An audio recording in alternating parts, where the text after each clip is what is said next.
Whoa! Hello everyone, you join me just off the coast of Spain. I am on the island of Mallorca. There are 3 islands off the coast of Spain on the eastern coast. One is Ibiza, one is Menorca, and one is Mallorca. Today I am on Mallorca. I'm enjoying myself with a little getaway with the family. And for the last few days, I've been sitting around the pool, not really doing that much, just soaking in the rays and not getting tanned. So I thought I would do a little bike ride around some of the places near the island of Mallorca. I remembered to myself, I was like, didn't I start like a YouTube channel about being sort of active and healthy and doing good things? I was like, maybe I should make a video about it. So here we are, we're gonna go and ride around Mallorca. Now, of course, the most important part you've all been waiting for is the whip of the day. What has been hired from the slightly dodgy Spanish cycle shop? Here is the whip of choice. Pretty basic little bike. So I got like an electric powered one because honestly, it's about 30 degrees out here and later in the day, it's gonna go up to about 34. And the idea of riding on like a pure road or gravel bike in like 34, 35 degree heat is not the one. So here's the battle plan. Mallorca is famous for its cycling.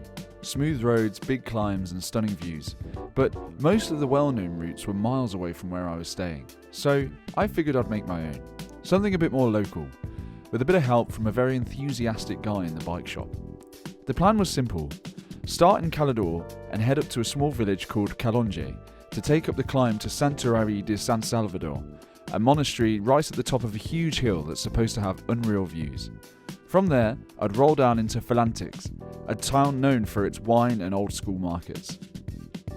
After that, I'd wind through Casconcos, a quiet little village full of classic Mallorcan architecture, and then over to Santanyí, a lively town with cobbled streets and a proper local vibe. The idea was to loop back through Cala Llombards and Portopetro to make it back through Cala Llombards just in time for dinner. Even with an e-bike, I knew it was going to be a tough one in the heat, and a real challenge getting around before the battery gave up. But honestly, that was a problem for later. Right then, I just wanted to get on the road and see what I'd find. And with that in mind, I started up the bike and set off.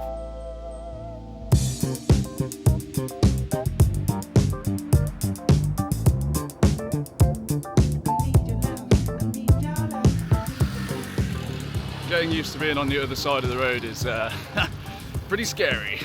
I've never even ridden a little push bike on the right side of the road, let alone this fairly high-powered electric bike. These are crazy. I can see why these are so popular for like stealing phones and stuff. They're unreal. My first big challenge came very early into the cycle. Between Cala Llombards and Calonge, there's 2 main roads. One's like an A road and the other one's a bit like a B road. I thought in my wisdom I'd take the quieter road. However, I failed to notice it was a fully gravel road, and during my sprint there, my bike lost traction and I was thrown off into the gravel. Oh no, my basket. That's alright, I'll get it fixed somewhere. Oh well, got a pretty nasty graze down here. But I think it will last, I think it'll be fine. Long enough to get to the next town or wherever it is. I can actually wash it out. Anyway, onwards. Alright, made it to stop 1, Calonge. Feeling pretty beat up, to be honest. I think I need to go and find some water to wash out these cuts. And I also need to find some cable ties to be able to tie this back onto the bike. At the moment it's being held together by my bike lock. Saw a lot of very nondescript Spanish countryside along the way. And that way is where we're going, all the way to the hills.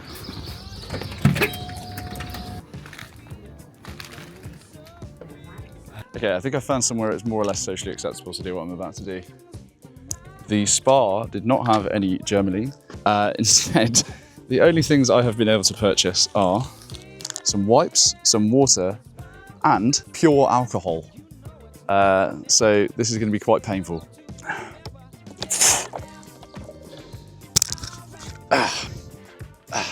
All right, alcohol. Oh! After about 20 minutes of treating this quiet Spanish village to a full dose of swearing ASMR, I decided it was time to push on towards the Santuari de Sant Salvador. The climb ahead was hefty, around 410 metres of steady uphill, And even with the e-bike, it was starting to feel like it'd be brutal. The heat had cranked up to 33 degrees and it was only getting hotter.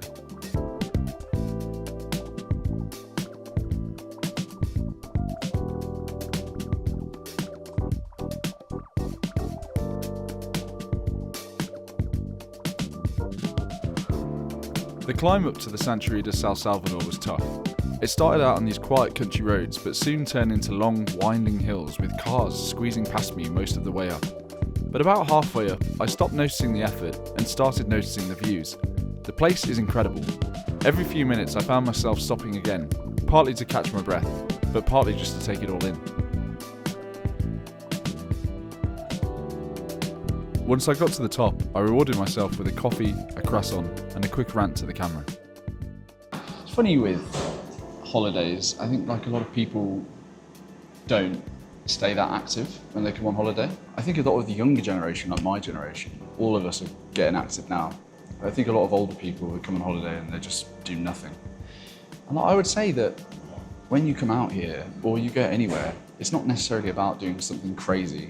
Like, I don't think what I'm doing today is crazy. It might be a lot for some people, but it's about just like finding ways to make it work for you. I don't think I'd be able to do this circuit on a road bike with no electric power and stuff like that. I just don't think I'd be able to do it. So it's quite useful having like an e-powered bike. Though when you get up like the horrible hills, you can sort of get away with it. The key with exercise, I think, is just sort of working it into what works for you. And you will find that it gets easier and easier and easier. There is nothing worse than not exercising for a while and then starting to exercise, because that is really painful. Anyway, big fan of San Salvador, so I will scoff this pan of chocolate and my strange iced coffee and get along to the next location. The Santuari de San Salvador was founded in the mid-1300s, originally as a refuge during plague outbreaks, and later developed into a full monastery and pilgrimage site. For centuries, people have climbed this hill for protection, prayer, and incredible views. From the top, you can almost see the entire southeast coast of Mallorca. It's one of the highest and most iconic viewpoints in the region. Like the monument. Look at this. Woo!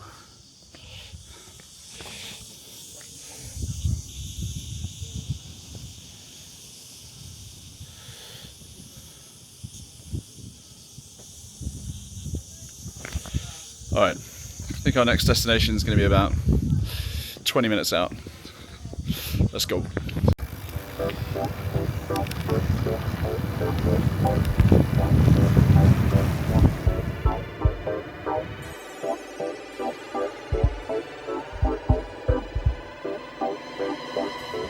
The descent from San Salvador down to Falantics was a complete change of pace. Fast, smooth and winding all the way back into the valley. After the climb in the 33-degree heat, it felt unreal to just coast down into the town. Soon, the winding descent opened into fields, long straight roads, and the first signs of life again. Falantics was getting closer, and I needed to get into the town and find somewhere to park the bike. It was definitely lunchtime.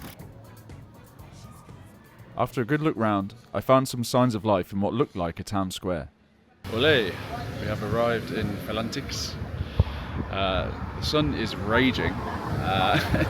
It's a little bit hotter than I was expecting, and it's pretty scorching to be standing around in, so I think I need to go find some shade. I'm going to try and hunt down a decent restaurant or cafe and get a bit of lunch in. Try and find a cafe that's not on siesta at the moment. Very Spanish scenes though. The whip is doing well. I think the range on this thing might be a little bit less than I got told, because that number's going down a bit quicker than the kilometres I'm actually doing. There aren't really many places to lock your bike around here. I don't know if bike theft is not a very big problem in Spain. But in London, I wouldn't dare go anywhere without locking my bike at least 3 times. Okay, I asked the bin man and he doesn't speak any English. So I'm just hunting around. I did a little bit of Spanish in school, but I never quite got to the lesson where we said, "Do you know where the nearest bike rack is, por favor?" Ah, but this looks more promising. So, After locking the bike, I quickly headed to get some lunch before heading off. there are some serious translation issues going down at the moment. The menu is entirely on Espanol, and currently trying to get my phone to do the work. I think the quality of food in European countries is just higher than the UK. Like, this cost me £5.50. It's massive. Things are looking good. Okay, geared up. Next stop is Casconcos. Let's go. Very impressive churches. I think that's a church. After a quick stop in Falantics, I headed back out onto the quieter rural roads towards Casconcos. The traffic faded, the landscape opened up again, and it turned into one of those really peaceful stretches of the route. Just rolling hills, farmland, and hardly anyone around. This peaceful feeling continued into Casconcos, which surprisingly was even quieter than Falantics. But after some looking around, I managed to find one place open. Okay, made it. Very quiet. Then again, it is like Thursday. Doesn't seem to be much Thirsty Thursdays going on in Mallorca, I tell you. Right, made it to Casconcos de Caballero. In this very nice Spanish bar, hotel thing. Having some sparkling agua. The sparkling was not by choice. I don't speak Spanish, so what they said in Spanish was, "Would you like sparkling?" And I thought they meant, "Would you like ice?" I said, "I don't mind." The heat is pretty unbearable. It's getting pretty bad. I think the next few stints of the journey are going to be very short, sharp dashes, no more than really 20 or 30 minutes, because staying out in that heat is mad. It is hot. And it's getting to the point now where it's not even just the sun on your skin, it's just like the air is warm. Breathing just feels sickening. Look at the size of this TV. Yeah, imagine the football on that. Okay, water consumed, feeling hydrated. Time to do the next leg. This leg I think might be the worst leg of the trip. This is going to be quite long. Hopefully the heat dies down a bit, but I don't think I'm going to get that lucky. We'll see. Still here, still not stolen. She ready to go. My anticipation was well placed. This was shaping up to be the toughest part of the ride. It's about 10 kilometers to Santanyí from here. The heat was really kicking in, the roads felt endless, and there wasn't much shade. So the plan was simple. Settle into a steady pace, just keep pushing forward, and don't look back. Alright, here we go. The big leg.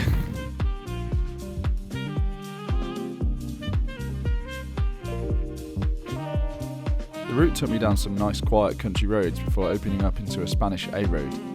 I was becoming quite delirious in the heat and starting to feel quite exhausted. It was a push to get through. Got 7 kilometers down this pretty serious Spanish road. La Spida! I'm trying to keep the heart rate in zone 3 because of the heat and mainly the speed that I want to go, because I don't want to be in the heat. It's not working very well. Santanyí! That's definitely not how you say it. By the time I rolled into Santanyí, it felt like a proper town again. After miles of quiet back roads, suddenly there were cafes, markets, and actual life around me. It's known for these golden sandstone buildings and narrowed cobbled streets. And there's this mix of old Mallorca and modern cafe culture, cyclists, locals, little bakeries and art shops. Honestly, after the heat in the distance, it felt like exactly the right place to stop, cool, and reset before the last stretch home.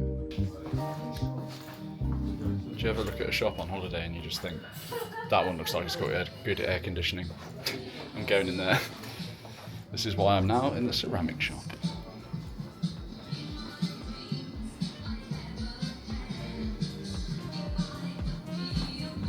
Oh, that breeze is unreal. I don't know what it is with the Spanish and thinking that we are all obsessed with ABBA and that ABBA has never left our lives. Like, I don't really like ABBA. I don't know why they seem to play it on every night out, every shop. I mean, do they just like it? It's strange. I feel like all pharmacies in Spain just look so much more fancy than the UK ones. La Farmacia.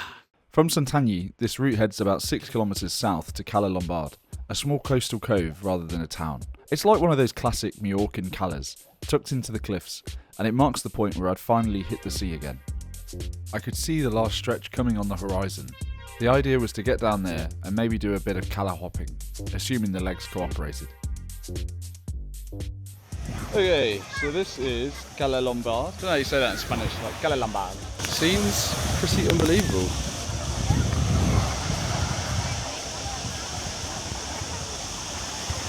It's a pretty handsome cala of all the calas. While I was down at Cala Llombards, I realised something pretty quickly. If I wanted to check out any of the other calas along the coast, I'd have to cycle all the way back up to Santanyí first, and then back down each time. It would have taken ages. So instead, I changed the plan, headed back towards Santanyí, and made a beeline for Portopetro and Cala Llombards, mainly to make sure I got the bike back in time to return it to the bike shop. This was it now, the last leg. At this point, all I cared about was getting home, getting sorted, and not missing dinner. Of course, it wouldn't be that simple. The route had one last surprise, in form of a horse track that I somehow had to cycle across to get home. Google has done me dirty. Look at this road it's got me riding down. What the hell is this? This is not a road. This is a nightmare. Ugh. It's worse than gravel. Oh my god, you've got to be joking.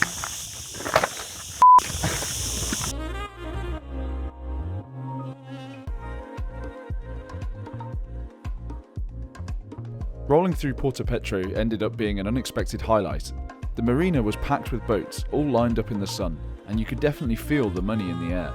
It did get me thinking, maybe one day, when I finally escape the NHS, I'll trade the bike in for one of those. I want that one. Alright, back to Cala Llombards.